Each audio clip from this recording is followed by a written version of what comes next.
राज्यातली विधानसभेची निवडणूक दिवाळीनंतर म्हणजेच नोव्हेंबरच्या दुसऱ्या आठवड्यात होण्याची शक्यता, तर आचारसंहिता ऑक्टोबरमध्ये लागण्याची शक्यता, खात्रीलायक सूत्रांची माहिती। विधानसभा निवडणुकीच्या पार्श्वभूमीवर भाजपसाठी संघ मैदानात उतरणार। आरएसएसचे संयुक्त सरचिटणीस अतुल लिमयेंकडे संघ आणि भाजपमध्ये समन्वय राखण्याची जबाबदारी। शिंदे गटाच्या समन्वय समितीच्या विभागवार बैठका अंतिम टप्प्यात। विधानसभेच्या पार्श्वभूमीवर संपूर्ण राज्यात जिल्हा पातळीवर बैठका।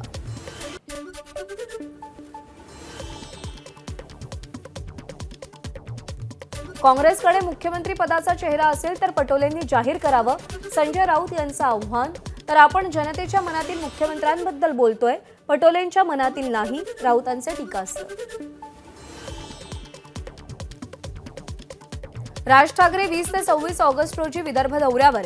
आगामी विधानसभा निवडणुकीच्या पार्श्वभूमीवर मनसेकडून मोर्चे बांधणी।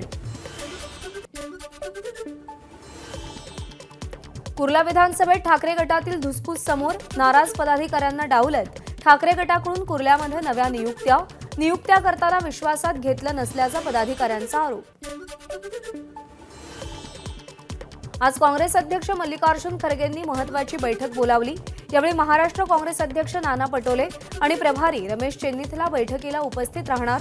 या बैठकीत विधानसभा निवडणुकीच्या तयारीबाबत चर्चा होणार। बळीराज सेना रायगड जिल्ह्यातील ओबीसी समाजाला एकत्र करत विधानसभा लढवण्याची शक्यता, त्यामुळे महायुतीला फटका बसण्याचा अंदाज। जालन्यामध्ये बंजारा समाजाचे नेते अविनाश चव्हाण यांचा काँग्रेसमध्ये प्रवेश। परतूर विधानसभा मतदारसंघातून चव्हाण प्रबळ दावेदार, भाजपच्या बबनराव लोणीकरांसमोरची आव्हानं वाढणार।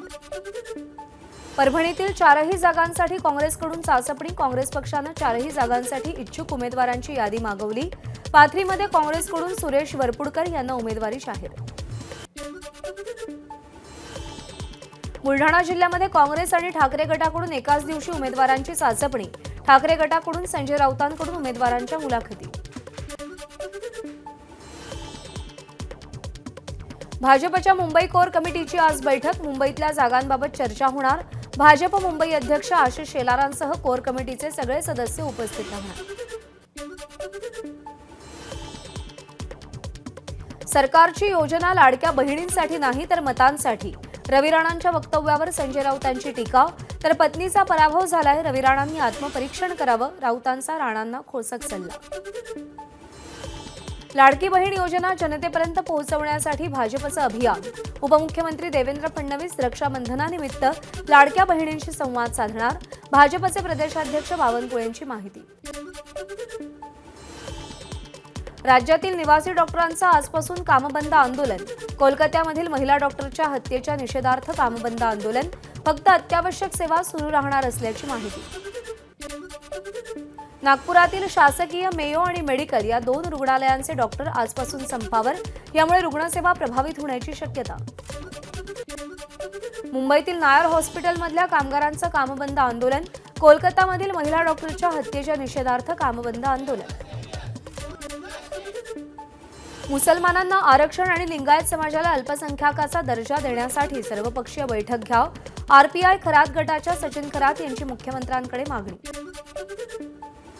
छगन भुजबळ यांच्या निवासस्थानाच्या सुरक्षेत वाढ।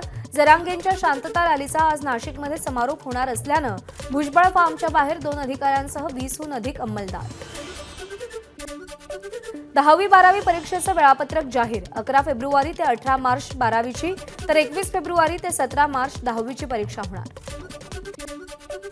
पुण्यातील सिंहगड रोड परिसरात पूरग्रस्त भागांचं सर्वेक्षण सुरू। 24 जुलैला जवळपास 120 पेक्षा जास्त घरांमध्ये पाणी शिरलं होतं।